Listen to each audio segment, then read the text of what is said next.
Um, Oh, I like my football shirt. you got shit on your shirt. I'd rather you be wearing a Devils. This is a football shirt. This is as much a football shirt as yours is. How is that a football shirt? That's What? that's your favorite defensive player that you're wearing. Okay. This is my favorite tight end. This is my favorite tight end because I like uh, looking at her magnificent. And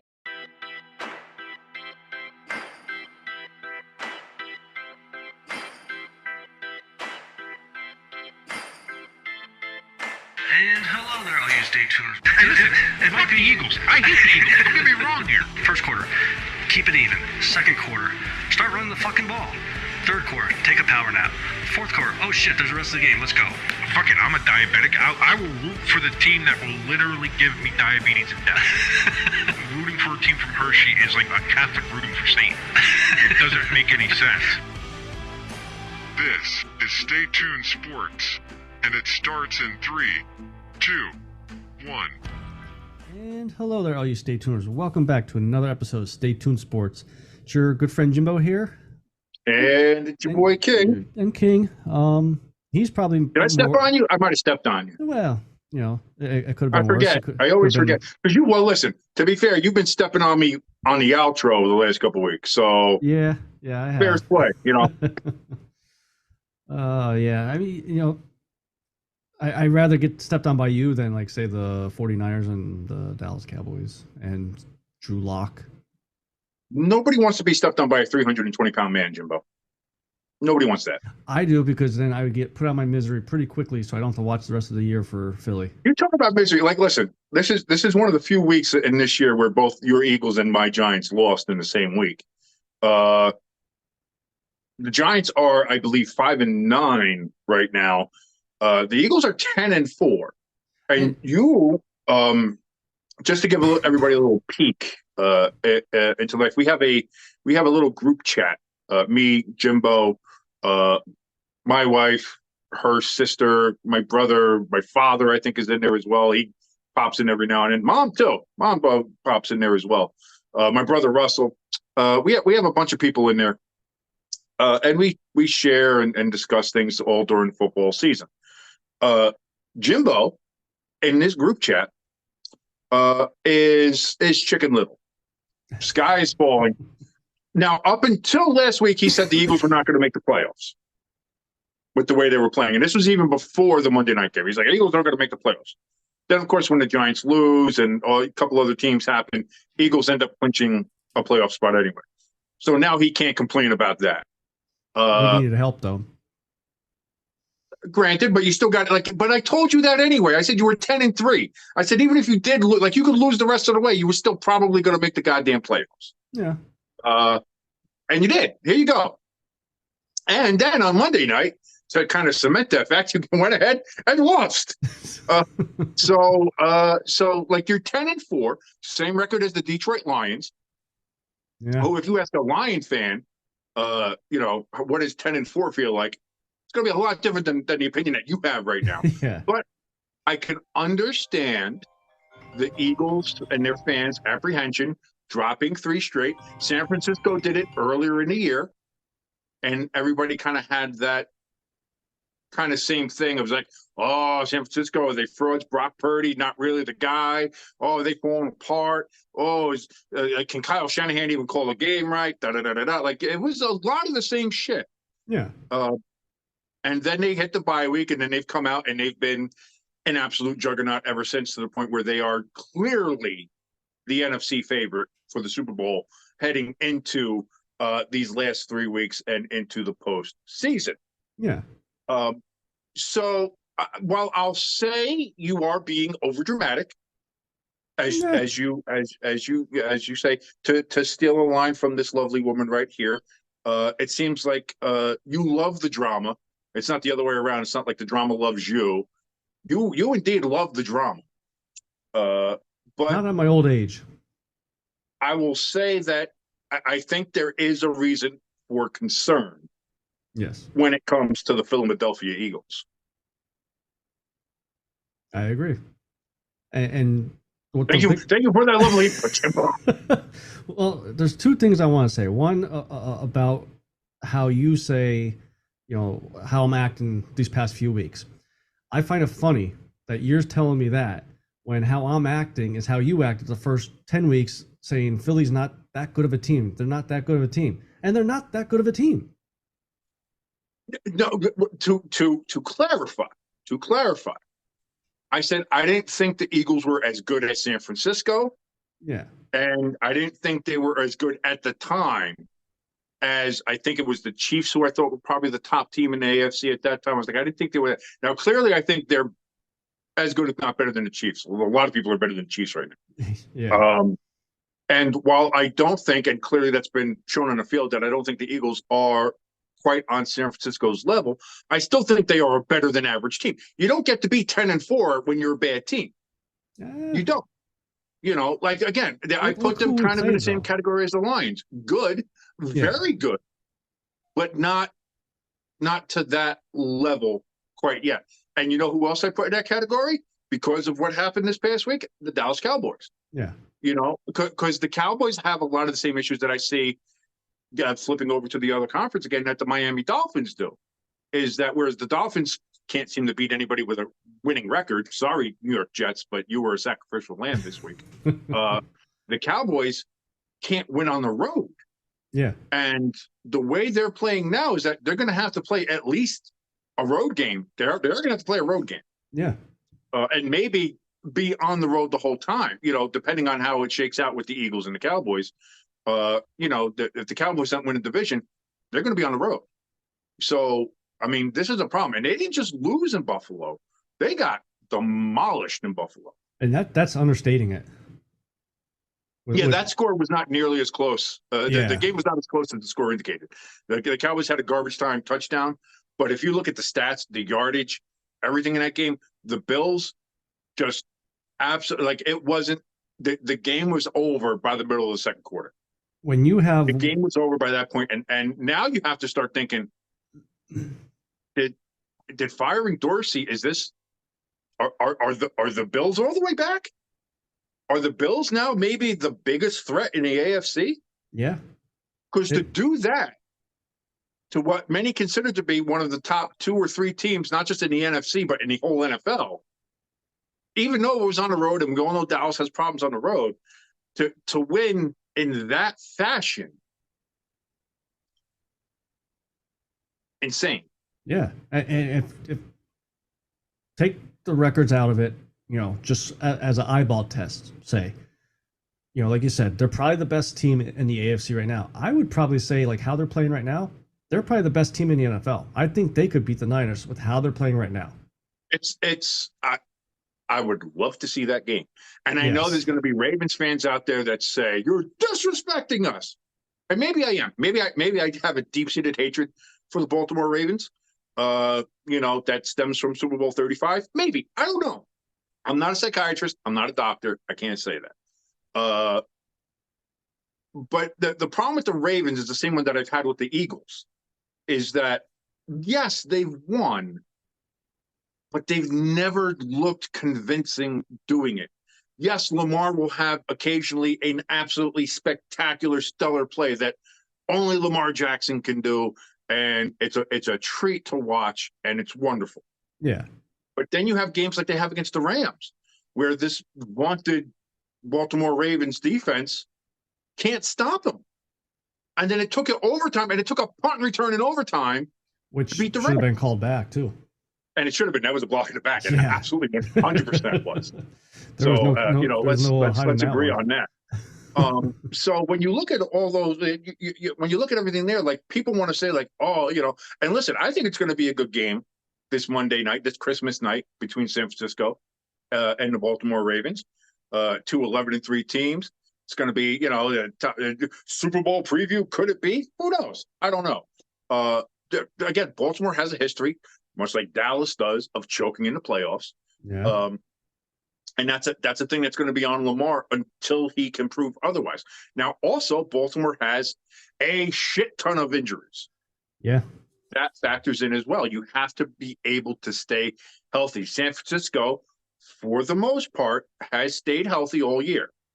That 3-game skid, they had a couple of injuries, but they've remained pretty well healthy Yeah. when it comes to Brock Purdy, Debo Samuel, CMC, and Nick Bosa.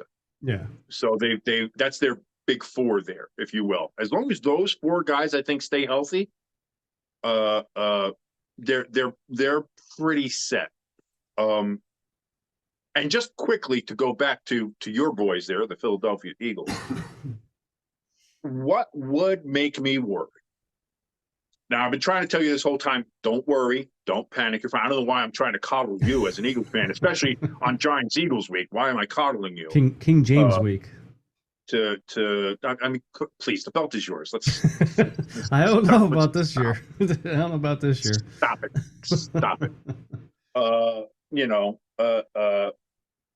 What would make me worry, though, is the fact if anybody watched the Manning cast this past Monday during the Eagles-Seahawks game, just how easily Christian McCaffrey was able to call out the plays just by seeing how the Eagles lined up. Yeah. And sure enough, it all happened at like down to the motion. If you're that easily predictable that Christian McCaffrey on his couch is calling out your plays, that's a reason to worry. Yeah. And because that's the thing, because you saw what San Francisco did to them. And as we know in the NFL, it's a copycat league. So we know everybody was watching the film of what San Francisco did. So you saw what San Francisco did. You saw what Dallas did to them. And then you see Seattle, who is clearly not on Dallas's or San Francisco's level. Yeah. But able to hold the Eagles, to stay with the Eagles to the point where they were able to get the last second touchdown to win, and their defense was able to stop the Eagles, get that interception on the last play to end the game. That's a reason for concern. Yeah. Because if the Seahawks can see that and beat you, like you're not even talking about like a top flight team. Like, okay, we lost, but clearly, this team is a good team, good competition. Maybe they just better prepared, everything like that, blah, blah, blah. Now you're talking about a team that had Drew Lock starting, had its own rash of injury problems, and they were still able to go ahead and beat you. The problem with that offense, though, is they're trying to recreate what they did last year with the big plays, and you just can't. You look at that first drive. We were killing them with the run and the passes from 8 to 10 yards. With I think before that last interception, the game tying interception, whatever you want to call it, he was 0 for 3 with an interception already, and both interceptions were double and triple coverage. Like even that last interception, I don't even know what he was thinking. You only needed 13 more yards to be in field goal range, and you're just, I'm just gonna fucking chuck it up there. Well, this was the issue that I believe caused the AJ Brown outburst on social media. Was everybody saying, why is Jalen trying to force the ball in to AJ Brown on that play and on several of the others during the game that were either incompletes, almost interceptions, or interceptions? Yeah. Why is he trying to force it in there when you still have 2 timeouts? You still have, you can use the middle of the field. You don't need to go for a big chunk play at that point, especially when there's double and triple coverage, which is going to happen when you're AJ Brown because of how good he is. Yeah. I think that was a legitimate thought and a legitimate criticism. AJ Brown didn't think so, and did what I don't think you should do in general. That, like, my whole thing is, if you're any kind of celebrity, if you're any kind of fame, I don't care if you're a local radio DJ, which I was at one point, or anybody who is known by more than like 100 people. Yeah. Never read the comments. Just don't read comments. Don't read. If you post something on social media, post it and then either turn your comments off or just post it and forget about it. Just never go back, never look at it, never read your comments. Yeah. Because it's never going to be good. Yeah. If there's one thing that social media has told us, it's that the world is full of shit and shitty people. Yep. and all of them love to comment on other people's shit. So, and we've seen this a couple times already this year with some players and things like that in football, clearly in the NBA. I think hockey's not too bad with it, I guess. No. Baseball's had a few, like, but just in general, like if you're even if like you're just a celebrity, like if you're a singer, if you're an actor, if you're whatever you are, if you're famous in any way, shape, or form, don't read the comments. AJ Brown made the mistake. He read the comments and then decided to go ahead and comment himself and go after not just analysts, but also the fans of Philadelphia, which I know AJ's been there for what now? This is his second year, third year, third year, third or fourth year. Okay. So he's been there a while. Yeah. Never a good idea to do that. No, because now you're gonna make us even more pissed and come at you. Like that's a fight you're not gonna win. And as much as I don't like Philadelphia and I don't like their fans, and they have a reputation, and rightfully so, in my mind, for who and what they are. You have to know better, and you have to know that that's just a fight you're not going to win. That's like trying to fight the tide. You're at no point are you winning that. Yeah. There's nothing you can say. There's nothing that you can do that's going to be like, oh, okay, that's a good point. You're right. Thank you for the civil discussion. That's never going to happen. Yeah. That's never going to happen. Not on social media, not with Philadelphia fans. It's a losing battle from the jump. Yeah. So whatever people are saying, like, why are they trying to force it into him? And let that ride. You can talk shit in your meeting rooms. You can talk shit in the facility with your own guys, in a group chat that you have, whatever you want to do. But you can't go on Twitter, X, Facebook, what have you, whatever, Instagram. You can't go on there and then be like, well, let me tell you something. It's never going to work. What is up with the receivers in Pennsylvania, man? I don't know. In the past 23 years, we've had two divas. In the past 23 years, Steelers had like 35. No, they had AB. Antonio Brown. They had Juju. They had Martavius Bryant. Obviously, they have Pickens Juju now. wasn't so much a diva. He just got in trouble for all his TikTok bullshit. That's not really being a diva. That was just he was stupid.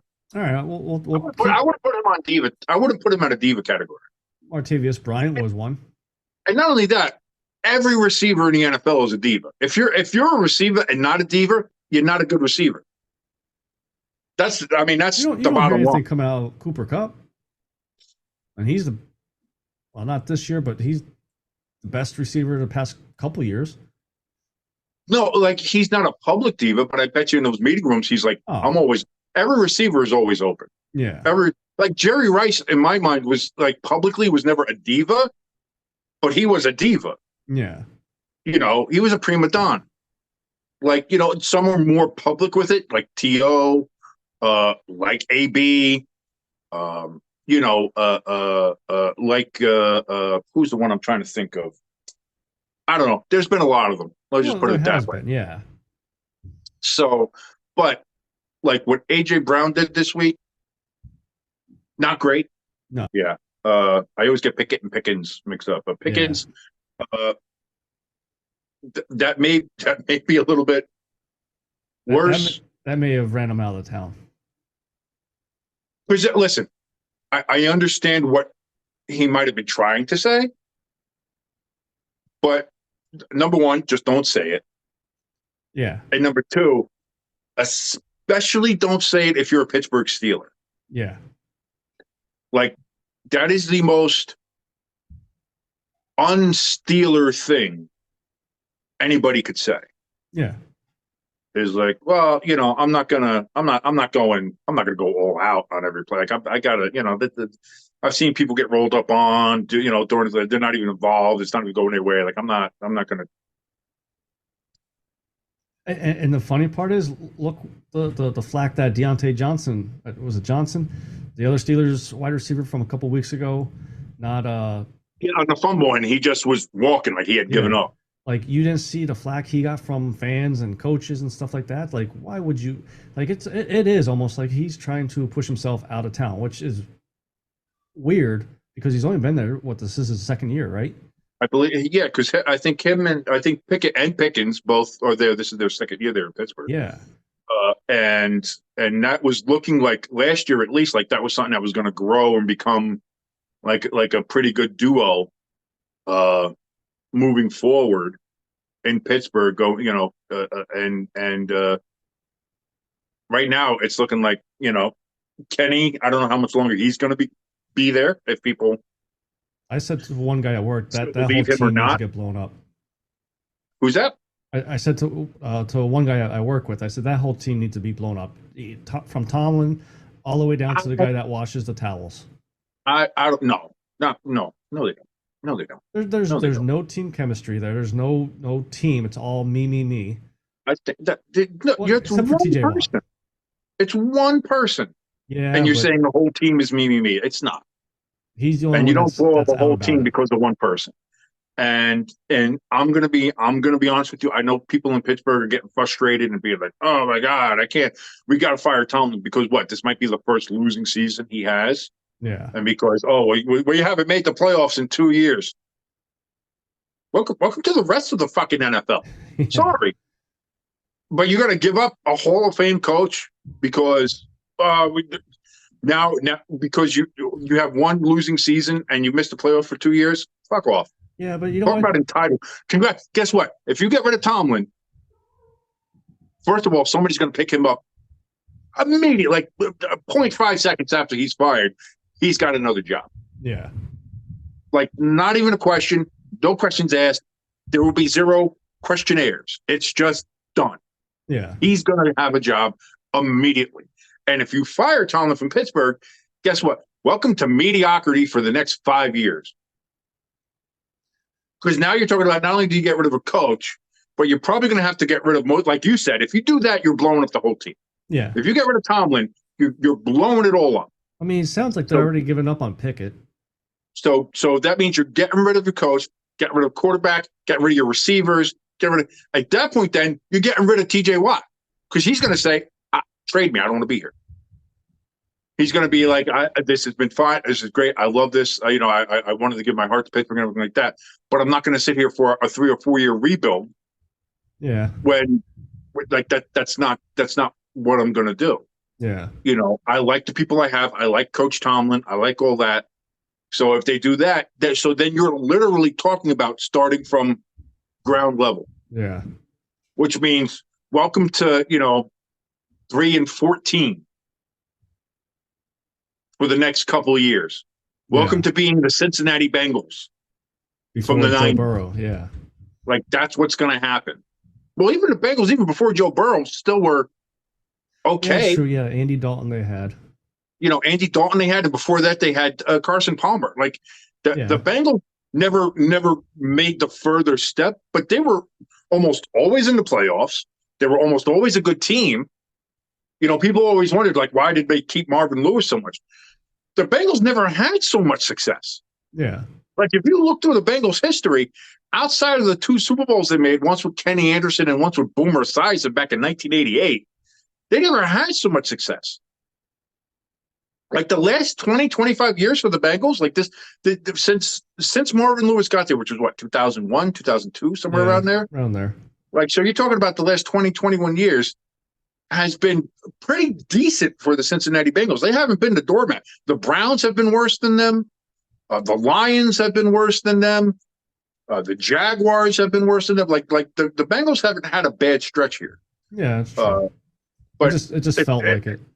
If Pittsburgh is getting rid of everybody, though, Pittsburgh is going to be that Bengals team from the 90s, Yeah, which was a 2-win team every year, was an automatic win for whoever went to play them, who were garbage, who were the Bungles. well, at least hopefully the fans, if that does happen, hopefully the fans still show up to the stadiums and not be like Carolina. But see, here's the thing: the fans are the one that are calling for it. So if this happens to the Steelers, they should be forced to go because this is what you wanted. You forced their hand. You said, fire Tomlin, burn it all down. Let's start over. Fine. You get what you fucking deserve. You get what you asked for. Yeah. Just be happy with what you get when it happens. Because guess what? You're not getting Kansas City. You're not becoming the Kansas City Chiefs. You're not becoming the New England Patriots. You're not becoming the new Buffalo Bills or the San Francisco 49ers. That's not what's going to happen here. You're becoming, the Bengals of the 90s. You're becoming the Panthers, you said. Why'd you keep where the there's Eagles out of there? 836 people showing up, even though the tickets were 45 cents on StubHub. Yeah. Why'd you keep the Eagles out of that group of teams? We're the winningest team in the past 2 years. Even though Jimbo, we suck. I thought you would have figured this out by now. Yeah. But fuck the Eagles. All day, every day, without Lou. Fuck the Eagles. So we're recording right now on Wednesday, December 20th, I think it is today. What is that? Wednesday, so 21st, 22nd. Yes, 20th. It is 20th. Do you know what yesterday was? I had to count to Christmas. I know Christmas is Monday, so I had to count backwards from it. Do you know what yesterday was? Tuesday, December 19th? Tuesday, December 19th. What was Tuesday, December 19th, the anniversary of, Jimbo? Do not punt to Jackson. Deshaun Jackson. And then you wonder why I say fuck the Eagles all the time. And you wonder why I sit here and don't include your Eagles into shit. That's why. Because it's bullshit that you pull. Also, today is the anniversary of freaking Odell Beckham Jr. and Josh Norman's epic battles when he was with the Carolina Panthers. Josh Norman. To be honest, I don't even remember. When they pretty much the whole game was constantly getting into fist fights. A couple of times they finally. Oh yeah, I vaguely remember that. Yeah. Who gives a shit? Like I said, that Giants team was of no consequence. That Panthers team was of no consequence. Who gives a fuck? Who cares? See, I thought you would remember that and not the Miracle at the Meadowland Part 2. No, because one is burned into my fucking soul forever, and the other one is from, it was a forgettable part of a forgettable team from a forgettable season. Who gives a shit? I'll never forget. I watched that game with my fucking dad. I watched it. Yeah. And we watched it, and we watched as it punt, and I thought it was going out of bounds, and it just didn't make it. And that little motherfucker ran up and down and all around across the fucking field and went down there and fucking Coughlin screaming at the fucking punter like, you did the one fucking thing I told you not. You did the one thing I told you not to do, and you went and did it. Yeah. I think he was cut. He was cut that week. Yeah. They cut that punter that week. They said, no, get the fuck out of here. I do have to tell this little story, and I told you a couple times, but my youngest, this was, I would say, about 4 or 5 years ago. It happened to be on the anniversary of that play, and I was watching it, and he came over to me. He's like, "Dad, what are you watching?" I said, "Oh, Deshaun Jackson. This is one reason why King does not like me at all." And he goes, "Look, can I watch?" I said, "Yeah, okay." And he watched, and he's happy. He's like, wow, watching the moves and everything. He's like, "What's his name?" I said, "Deshaun Jackson." He's like, "Does he do that a lot?" I said, "Well, here." So I jumped on YouTube, and me and him sat there for a half hour watching Deshaun Jackson highlight reels, and that became his favorite player. I'm so glad that you had that fucking father-son bonding time over my fucking pain. Go fuck yourself. And we had a bonding experience over that, We became. Do you know how many times, dude? I can't even count the amount of times I was this close to tearing down that fucking newspaper clipping from the fucking bar. I was this close so many times from ripping that motherfucker down. Because it was on the way to the bathroom of the bar. The men's bathroom. So every time I had to go to the bar, I had to see that fucking paper clipping. I was like, one day I'm gonna get drunk enough to where I'm gonna do it. It's gonna ruin friendships. It's gonna cause me to get banned from the bar, whatever it is. But I'm gonna fucking do it. I'm gonna take that and use it as toilet paper. The other part of the Seattle Philly game I kind of want to circle back to is the stupid ass false start penalty, not false start, offsides penalty that they called on Jason Kelce. That wasn't stupid. I know it's a rule. You can't move the ball a yard and a half in front of you. How stupid does that sound? So now, okay, you're going to move it ahead of you. So now it takes, granted, it might be a split second, a lot longer to come back. Because here's the thing, Jimbo, the ball is the neutral zone. Okay. Like people like to think the line of scrimmage is what the line of scrimmage is. Yeah. But the line of scrimmage is the ball. That's the neutral zone. That's how you determine who's on sides, who's off sides, anything like that. So if you're Kelsey and you put that ball a yard and you see him when he stretches all the way the hell out, He didn't now you're basically he didn't making go like the gadget CFL arms. where you have the defense is a yard off of the fucking line. He didn't go You a can't do yard. that. He went like an inch. No. Come on, man. You don't know what Jimbo. you're talking about. Jimbo, It was I know so you're trying to channel minute. Donnie. Rest in peace. It was so But- minute that the overhead camera, you couldn't see the ball because it was underneath. It wasn't his even helmet. over. Dude, look at the side view. When you see the side view, you see Yeah, he him. moved like an inch. And even he said, listen, it's something I do. It's like I try to bend the rules. I try to get away with it as much as I can. They'll tell me and be like, hey, knock it off. And he'll not, he'll pull it back and he'll do that kind of shit. And this one, he just went a little too far and he got caught. And granted to him, he said, listen, I tried it. It didn't work out. The only problem with it is that it happened on such a critical play Yeah. that it, like if it happened on a play that was on their own 20-yard line, sure, it's something we're talking about here. That's all right. That could have cost them the game. That was the big. That's why it's so big. But like you can't do it. Like we talked about Kadarius Toney stuff and how egregious that was. Listen, what Kelsey did there was egregious. That was egregious enough to get called. Yeah. So again, I'm not upset about it. And look, I'm usually on the side of the line. Yeah. I like the guys in the trenches. Even for being a Philadelphia Eagle, I love Jason Kelsey. I told you that before. Ever since the Eagles Super Bowl parade where he dressed up as a mummer, and he sang a song, and he was like, listen, I love the guy, I really do. But also fair is fair. Oh yeah. No, like I said, I mean, it's a was rule. He broke a rule. I'll accept it.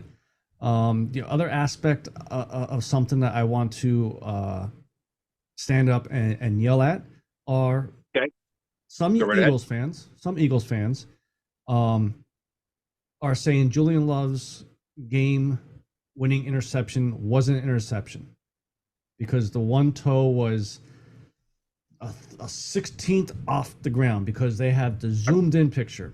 Shut the fuck up. I've heard some people, even some of the analysts on the the mothership and on certain other things have said, I don't know, I don't think that was, I don't know if that should be anything like that.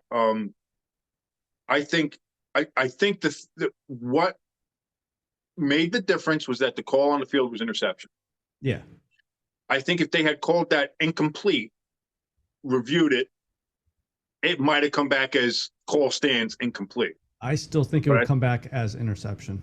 I think because the call on the field was interception and looking at it and seeing how so close, like you really can't tell. Did it graze the top of the turf?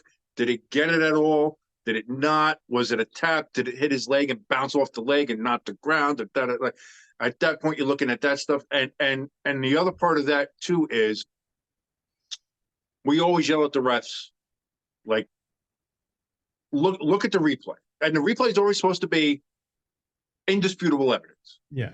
Like if it's not conclusive, then it's not conclusive.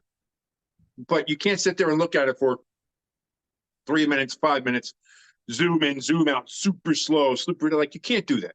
Yeah. Like we don't want that. We want you to get the calls right, and we want you to get it done fast. Yeah.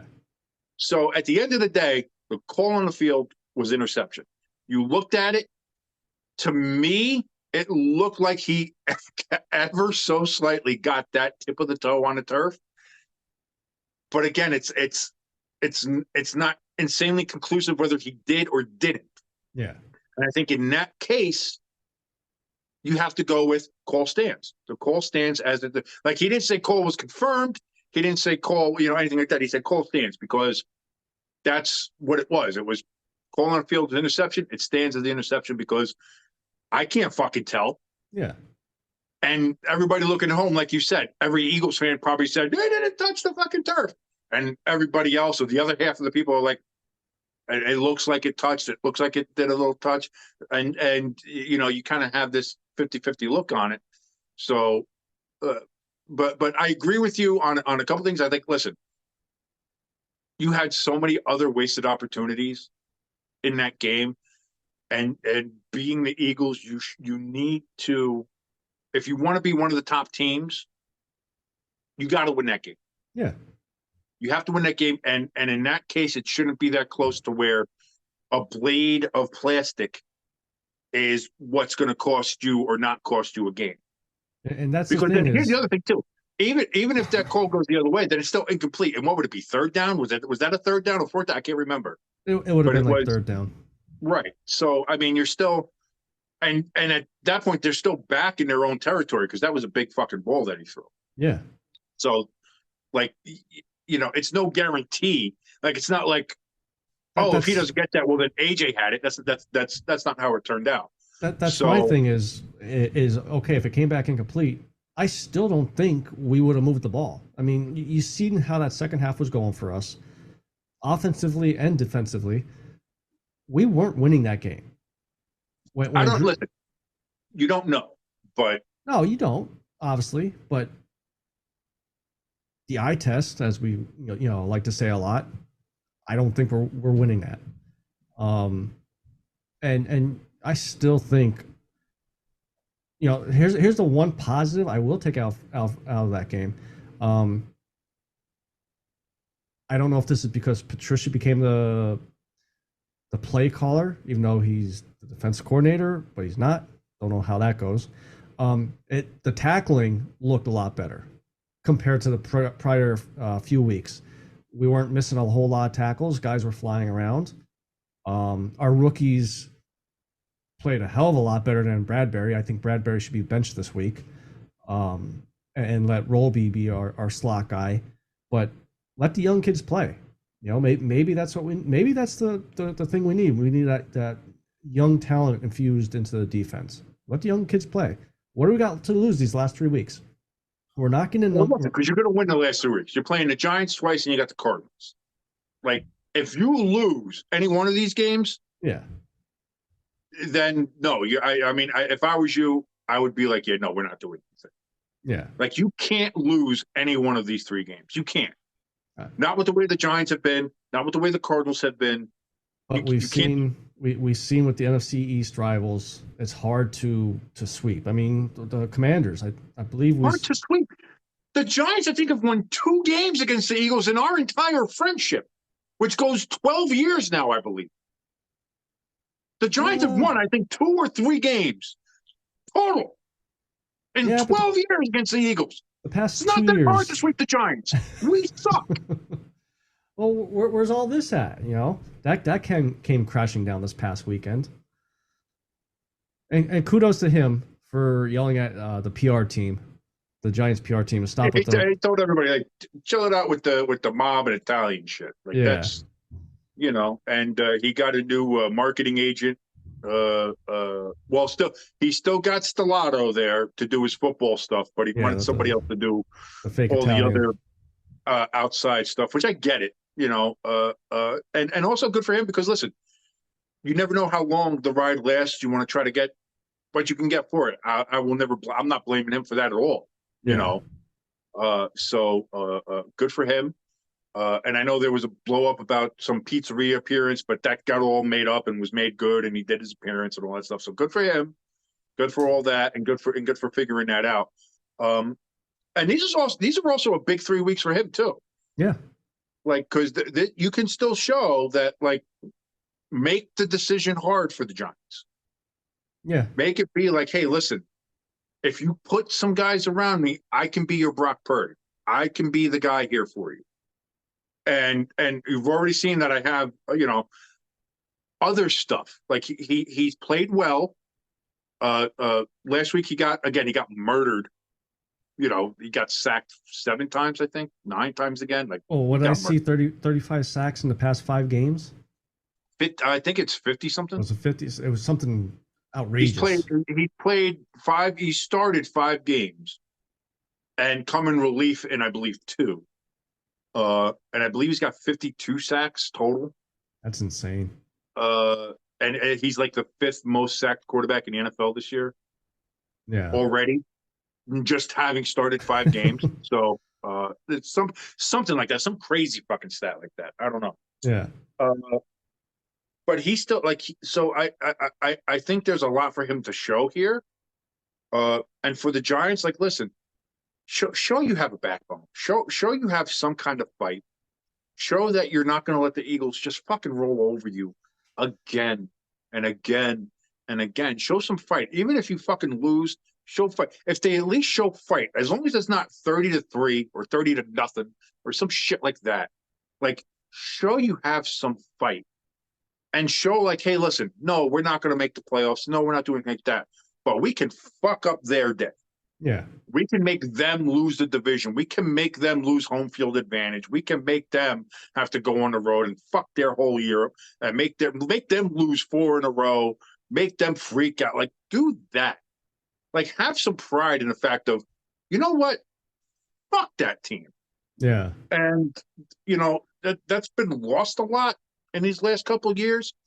I would hope with Tommy DeVito being, a North Jersey kid growing up with the Giants, growing up in the area, knowing that rivalry probably better than anybody else on the team, and being like, listen, I know it's not been the best year. I know we're not doing this. I know I'm the 3rd string quarterback coming in here, and we've had all this other stuff, and everybody's da-da-da-da-da, and let's go out there and let's just show them who we are. Let's be a team, a football team that can prove to everybody out there that we're an NFL team and we can play with anybody on any given Sunday, any given Monday, any given holiday, wherever you want to play us. We'll play in a parking lot. We'll play on the moon. We don't give a shit.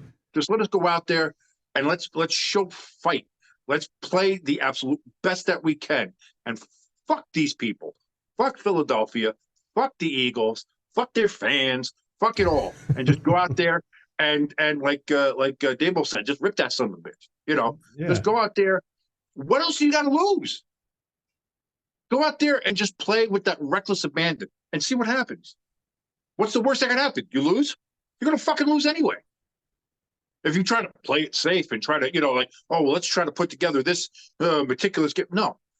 I would say if you're Wink Martindale, look at what San Francisco and Dallas and Seattle has done. Study that film, study the Eagles offense, study their formations like CMC did to the point where he's calling it out on the Manning cast. And do what you can. Don't just blitz all the fucking time. Wait, Wink never met a blitz he didn't like. You could blitz us. You just gotta keep Jalen inside the pocket. That's where that's where these past 3 teams have beaten us. But that's the thing. Wink loves to blitz, but we don't have corners. I'm sorry, we don't. So do that. And when it comes to the offense, listen, take what they give you. Like you got to get the ball out quick. You have to have like the 2-second release because the offensive line just isn't going to be there, and you're not going to have a running game. Saquon can't run for shit. Yeah. And all that stuff. So take the underneaths, take the screens if they're there. Every now and then, see if you can get a big ball, especially against Bradbury. Why not? Give it a shot. Hopefully he's not starting. And try to just try. That's all I'm asking. Like, I'm not going to sit here and say, "Oh, win one for the Gipper" or any of that nonsense. Like, I don't like. I'm realistic. Yeah. As I am, because I will tell you this: if we lose, what did I say in the group chat that we are a 11-point favorite or whatever it was? I believe it's 11 and a half point favorite.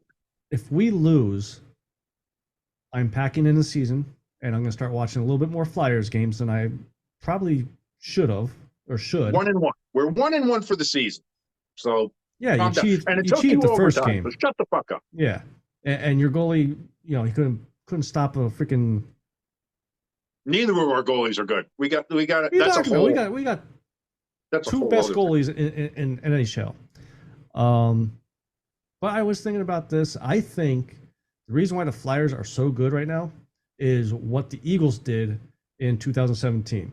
They sacrificed all the other Philadelphia teams, sports teams, to win the Lombardi Trophy.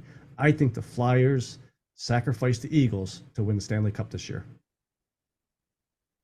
You're not the first person I've seen make that kind of allegory Yeah, online. I've seen a little bit of that on X Yeah. Twitter.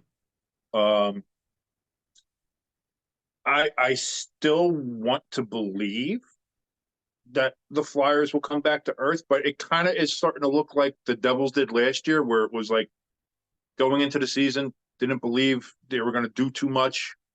And then all of a sudden it's like, oh, we got on a run, and it's, oh, we're still on a run. And then the run never ended. yeah. And that could be for the Flyers. So all of a sudden now, this Stadium Series game that we're going to go to and witness just the joy that is the Jonas Brothers. All of a sudden has a little bit more juice to it. Swift. Yeah, I mean, we I would said much rather, because Taylor Swift is at least fun to look at.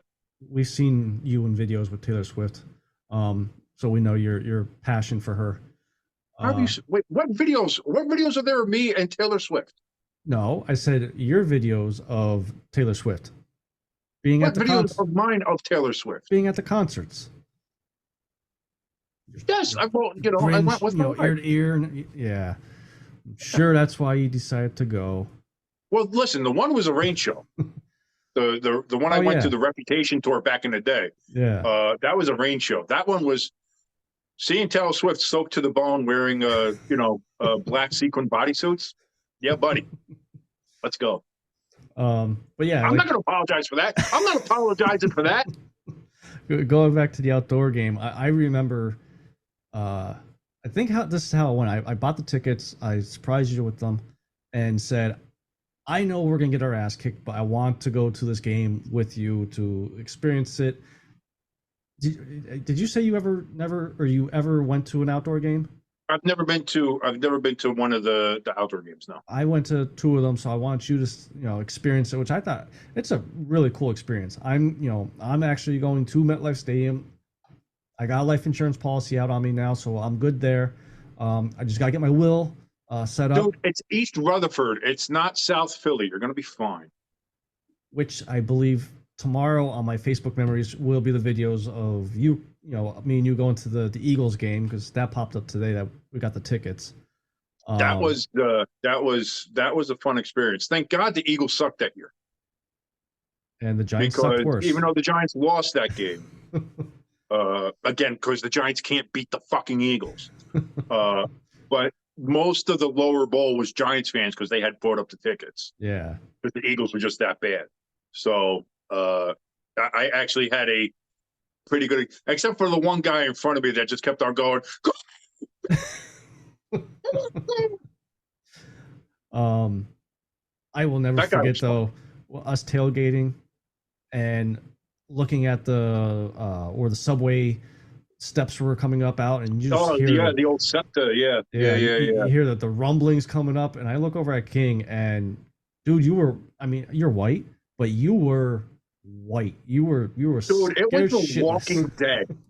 It was The Walking Dead. Watching all these green and teal clad jerk offs just walking by. Fly, Eagles, fly, Eagles. Woo, we can smell. Not like that one. I was gonna say not like that one girl. EGLGSS Eagles. That's still a great clip. We do not claim her. She was an undercover Giants fan, probably. I don't know, man. I don't know, but that was fun, and that was an experience. And I'll say this: for as much as I shit on Philadelphia, and rightfully so, Philadelphia's a shitty town. It's grimy. It's disgusting. The Link is a beautiful stadium. It is. The link is absolutely. Philadelphia does not deserve that stadium. Yeah, That we is do. a beautiful stadium. Can you believe it's And 24 years old now? I know, yeah, And it still it's looks been good. around for quite a bit. Yeah. By this point, I Um, think the vet was already crumbling down. yeah, the vet. I think they dismantled the vet by this point because they had done the Spectrum not too long beforehand when Yeah. they built the first Union Center, uh, which is now Wells Fargo Arena. Yeah. Uh, and then they built the Link, and then they built Citizens Bank. I think they built both of those kind of at the same time Yeah. because they kind of have that. That's it. That South Philly Broad Street area there is that whole sports complex with Comcast Live. Uh, so I mean, it's a nice ballpark. It's a nice area of for all the sports. Philly's not a nice area in any way. Don't get me wrong. I'm not saying that. But like for having the centralized location for all the sports there, it's nice. WrestleMania is going to be there this year, Yeah. so that'll be fun. Hopefully, it's not too cold. I went to the one in MetLife a couple years ago. It was a little chilly, but not bad. I wonder Like if if you had a hoodie, you were okay. I wonder if like So like you said, it was cold at MetLife. I wonder if they put like heaters underneath the ring. Because I mean, I believe they do. I believe they had like on the poles. I believe they, on the center ring, they usually have a like a canopy. okay. I believe they have some heaters there Because I just mean, in case. if you get slammed on that canvas, a cold canvas, that's got to sting. I mean, it stings probably already, let alone Well, it being. it hurts anyway because under that canvas is wood. Yeah. Like people don't understand. I did, and maybe some people don't know this. I don't know if I've told this story on the podcast or not. I trained to be a wrestler in my late teens, early 20s. I had trained to be a professional wrestler. I really did. Back when I still had athletic ability. And that shit, like for real, does not give. Oh yeah. Like when you take a bump, you take a bump. And maybe the worst thing is running the ropes. I was gonna say, what hurts more? The rope when you have to, because that's how you start your workout, and then that's also how you end it. You run the ropes for like 10 minutes, get your cardio in and all that kind of shit. Dude, your ribs are bruised to shit Yeah. immediately. Like it looks like you got attacked by a bear. Like Holy shit. it's bad. And that's how you start off. And then it's, hey, you're 320 pounds and 6'8". That's cool. Do a flip. Okay. So you have to do a flip, which I did. Again, I had athletic ability at one point. It was there. But yeah, that's one thing with those rings, man. They don't give. Yeah. They don't give at all. So when you take a bump, it hurts. And I imagine like if you were taking a bump and it's 32 degrees out, it might sting a little bit more. But I do believe that they have like the space heaters in the canopy anyway. Yeah. Just in case. I believe I saw that for the MetLife one they had, so I'm sure they'll have it there as well. I'm glad you brought up WrestleMania because I gotta take at least a day or two off from there because it's a week long extravaganza. I think Yes. I would assume that they're gonna do. Yes, they have the WWE access, WrestleMania access. It is wrestling Super Bowl is what it is. Yeah. Like they have all the events. They have, I think NXT does a couple shows from there. A lot of the independent promotions do shows around the area Okay. at that time. So it's not WWE related, but it is wrestling related. You'll see a lot of that going on. It really is funny. So if you like professional wrestling, it's definitely something that you should check out at least once in your life because it is an absolute blast. I remember going to I think it was WrestleMania 35 was the one we went to at MetLife, and I remember going to it being like, I've never been to a WrestleMania, so I was like, I'm going to go to a WrestleMania. It's going to be fun. But like I see people had gone to like 3, 4, 5 WrestleManias in a row and stuff like that. It's like, oh, it's great. I was like, I don't know why people would do that. I think you go for the experience. It's fun, and that's it. Yeah. And me and Jackie, my wife, went, and when we left, we were like, we got to go to the next one. That was fucking amazing. That was great. Oh my god. Where's the next one? Tampa? Let's go. And then of course COVID happened and that threw Yeah. everything out of the window. But it really is a blast. It's a lot of fun. If you're into it. If you're not, Yeah. even if you're not, I think you would enjoy it just for the show and the atmosphere and all that kind of stuff. It is entertaining above all. Yeah. So it was fun. So I'm gonna have to email them and ask them for credentials for me and you to get behind scenes so I could interview Rhea Ripley. you're not allowed near Rhea Ripley. First of all, she will murder you. I'm okay with that. You see the smile? That's what I'll have on my face as I'm dying. Oh. What's worse, you and Rhea or me and Alexa? I don't know. You haven't talked about Alexa in a while. Even Well, she hasn't been on the show in a while. I know she just had a she's had a baby. Congratulations Yes. to Alexa and Ryan Cabrera. Yeah, I did not know that. When I saw it, I'm like, how are you two together? The Miz, apparently it's the Miz's fault. So, And I like the Miz too. I do too. I love Miz, man, but I don't know. But anyway, congratulations to them. They're married and they have a kid now, and so I don't know if she's ever going to wrestle again. I don't know. Yeah. But I mean, I'm assuming so because before Bray Wyatt's unfortunate passing, they were actually talking about bringing her back to the whole. right, there was going to be a whole thing and Yeah. seeing what happened but I honestly think if she is ever going to wrestle again, I think this time off is a good thing. It kind of lets a lot of that settle down and kind of fade into the background for what it is, and then she can come back either as the way she was with Alexa Bliss or do something new, whatever she wants to do, or again if she's done, if she wants to stay home and be a stay-at-home mom and all that kind of stuff, that could be something that she could do too. So I was just thinking is WrestleMania needs Pat McAfee there. I mean, his match last year was awesome. I would like to see him bring the boys on, plus JJ Watt, maybe bring TJ Watt, just like back in the day you had Mongo McMichael, Reggie White. Well, I have a feeling if it's in Philadelphia, you're probably going to have some Philly boys there. Maybe Jason Kelsey shows up. Jalen Carter, my boy. Maybe. Just don't let him drive anything. All right, are we done? Yeah. I don't know how many more people we have watching this because of the WrestleMania talk. But, yeah. Is there anything? I was going to say, what else we got to talk about? We talked about hockey. Did you want to talk about the Chip Kelly soundbite thing?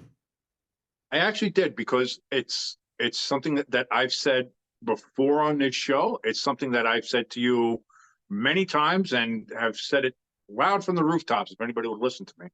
And I think it's 100% the way that college football should have been going from the start. And there's a way to kind of, I don't want to say fix this, but to have this all make sense. Yeah. So if you will, fill in the people on what indeed Chip Kelly, who I know is one of your favorite people in the world. This is probably the first time I said his name since he got fired. Fill some people in on what he said, and then we'll get into that. Okay. So I think it was over the weekend.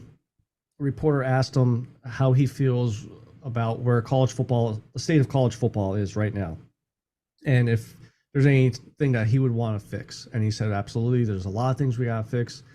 It's like a 3-4 minute long clip that he breaks down and basically says college football needs a commissioner. And even went a little farther on Pat McAfee's show and said he does not understand why college football doesn't look at the NFL model and follow something along those lines. Put a salary cap on the NIL deal, which I totally agree. A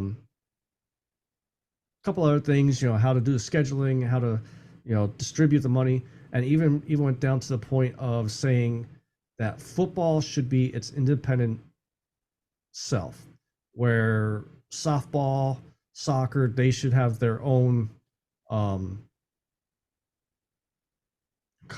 conference, but no, because that's what it is, and that's 1,000% what I agree with him.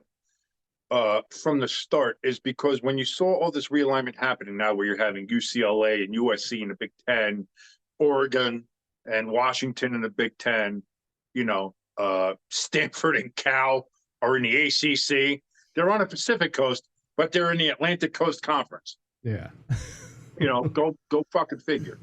The point that he was making is that college football, and it really is in and of itself, kind of separate anyway. The amount of money that it brings in is so far above and beyond what any other sport, even college basketball. Like the NCAA tournament brings in a shit ton of money. Yeah. Don't get it wrong. But the moneymaker for these universities is college football. That's what brings in the revenue. So why is it like, if you're going to do these things where you're trying to now get it, where all these, you have super conferences, these base conferences, 16 teams, 18 teams, what have you, where now you're having it basically across the country. The Big Ten is from Piscataway to Los Angeles now. Yeah. And for the football teams, yes, it's still a pretty big slog where you have to go and maybe fly from California to Piscataway, California to College Park in Maryland. You got to fly out to Ann Arbor or to Purdue or things like that. Like, I get it. And the other way too. If you're going from Michigan to Oregon, if you're going from Rutgers to Pasadena, like that's a long trip.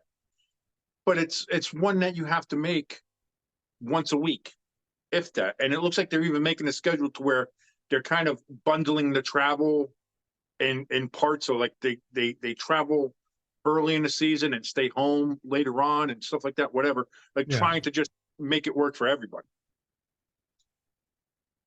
But if you're in one of these other sports, like if you're a baseball team, if you're a softball team, you're a volleyball team, you're track and field, if you're these other sports, all of a sudden these conference alignments now that you're forced to be into doesn't make sense.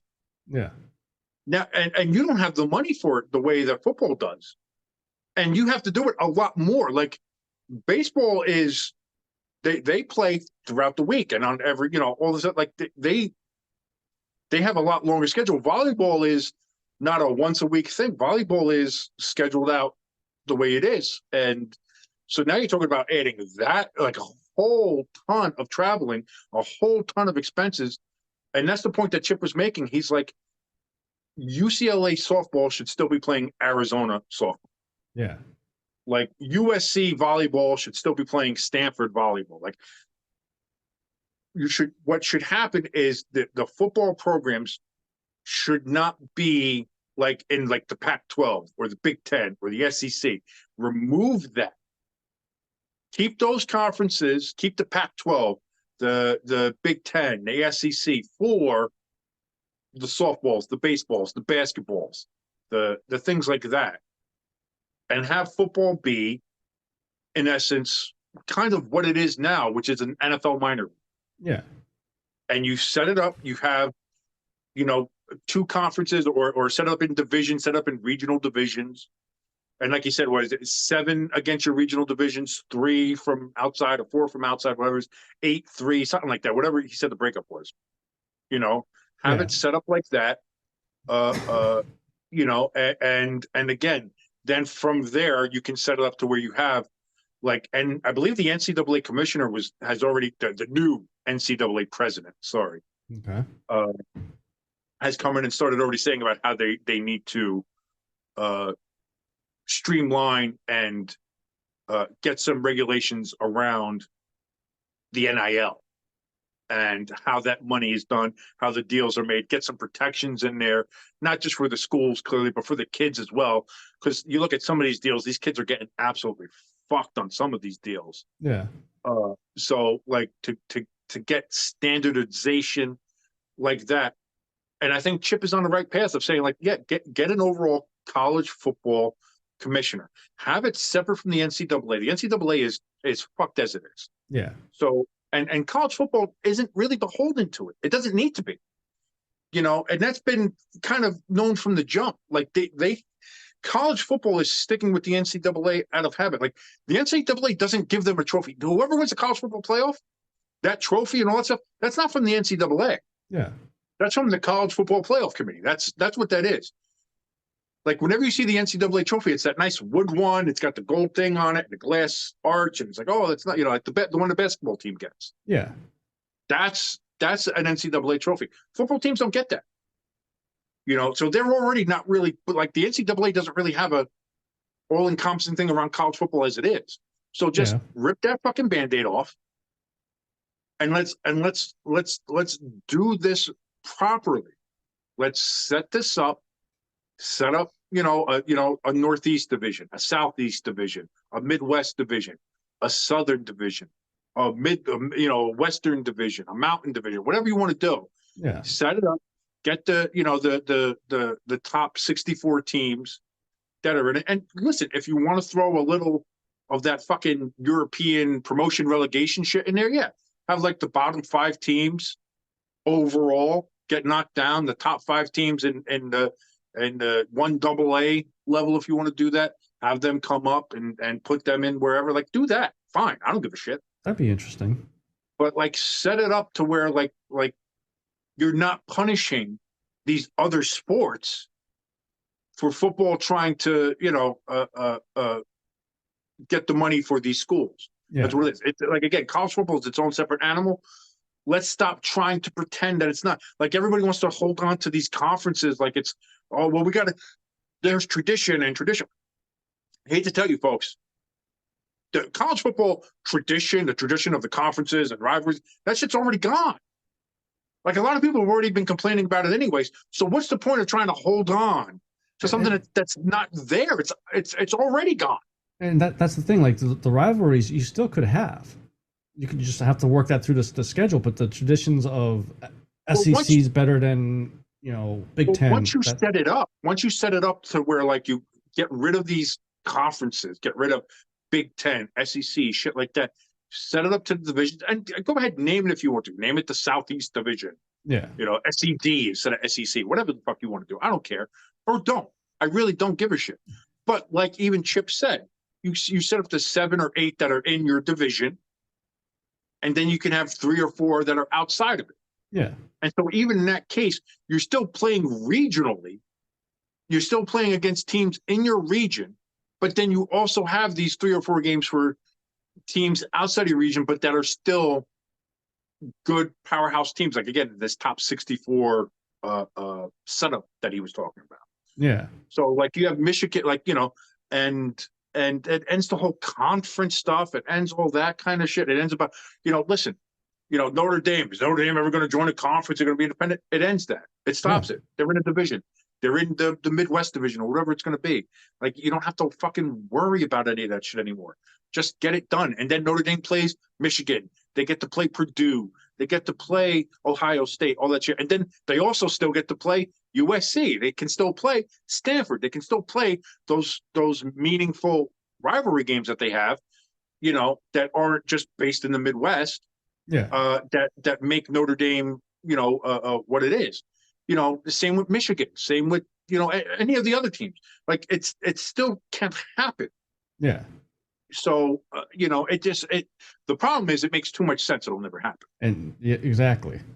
And trying to get these people to say, listen, it's just a name right now. Big Ten, SEC, Pac-12 that doesn't exist anymore, ACC, like they're just names. It doesn't mean anything anymore. When you have 2 Pacific Coast schools in the ACC, it doesn't fucking matter anymore. Get rid of it. Get rid of the names. Get rid of the conferences. Get rid of this whole realignment thing. Set it up the way, do we keep trying to pretend like what college football is or what it was and hold on to that for dear life and white knuckle it no matter what? Or do we accept the fact of what college football is right now and go forward with that? I think that needs to happen. Set it up, send it up under the college football playoff umbrella, whatever you want to do. Yeah. Have that be the committee. Have a central commissioner or president or whatever the fuck you want to call them, and have that be the case. Have it set up to where the NIL deals are set up evenly with all schools in all the divisions, so that it's not one school has something else, or the SEC is bigger than that. There is no more SEC. There is no more Big Ten. There is no more ACC. There is no more Big 12. It's just you have the teams in the Northeast division, and the teams in the Midwest, and the teams in the Southeast, and the teams in the Mountain, and the teams in the West, and all the NIL deals are the same. Like, you get the same amount of money, you get the same amount of things, or it's a case like the NCAA president. I think even Chip said what he would do. You set up a trust, so Okay. like each of the schools has access to a trust, and you have basically what is a salary cap, Yeah. which you only have so much money to go around. So if if there's a player in a transfer portal, or there's a recruit that you want, and you don't have the money for it, guess what? Can't get them. Yeah. Sorry. And that's one thing I think has to happen is some form of a salary cap with the NIL deals. I mean, And I think that sets it up. I think if you do that, if you set up a central trust where each school has a set amount of money in the trust that goes towards NIL, yeah, for these players, and then that's it. You standardize it. You make it to where no one school has it over another school. No one conference is better than another conference, because you don't have any conference anymore. yeah, You got rid of it. And now you have what is essentially what college football has been for the last 20 years anyway, which is the NFL minor league. yeah, It's AAA for football. And that's fine. Like I said, there are some people who are still grasping to this idea of, well, it's traditions. Traditions. You can't get rid of the Pac-12. You can't get rid of the SEC. You can't get rid of Texas, Oklahoma, because traditions. The traditions are already gone. These teams have already moved on. yeah, The Apple Cup is over. Let's just look at the Pac-12 this year. The Civil War between Oregon and Oregon State, done. The Apple Cup between Washington and Washington State. I think they extended it for 3 or 4 years or something, but ostensibly that's going to be done anyway. yeah. Like, these traditions are already gone. They're already done. It's just that They're people. already over. It's just that people don't like change, and that's the biggest issue. Like, if you go 25 years ago, 30 years ago, one of the biggest rivalries was Oklahoma, Nebraska. Yeah, When's the last time those two teams fucking played? yeah, Nobody remembers. Like, this is what I'm saying is, like, we're already past the point where it's like, oh, well, we got to save it for traditions. The traditions are already gone. They're Yeah. done. So let's just accept that fact. Doing what Chip Kelly has said, doing what I've been proposing, doing what a lot of other people out there have been asking for or proposing. This isn't trying to make something that isn't. This isn't trying to make something out of thin air. This is simply just recognizing the state of college football as it is, and have college football be its own separate entity, and stop punishing these kids who are on volleyball teams and baseball teams and softball teams and basketball teams, and having them have to travel ridiculous amounts of miles yeah, to play these ridiculous schedules, all because of college football. Like, that needs to stop. yeah, So you can still have your Pac-12s, you can still have your ACCs and your Big Easts and your Big Tens and stuff for basketball, yeah, for hockey, for softball, for track and field, which I know is big with the Pac-12. yeah, But set that up there and have those conferences be there for those sports where they should be, and have college football be its own separate thing, and stop punishing these other sports for the sake of college football. yeah. And I think that's where Chip is correct. I think that's where I'm correct.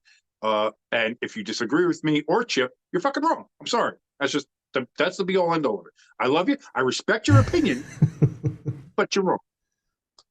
Sad part is I want to try to argue with you to tell you that you're wrong, but I will not agree with Chip. I will not But ever you'll agree with me. But I will agree with you. Your way So sounds a lot. you're agreeing with Chip via me. So by proxy, I get it. I get it. It's like a game of telephone. But No, that Chip can't be in the same sentence. I agree with you. I don't agree with him.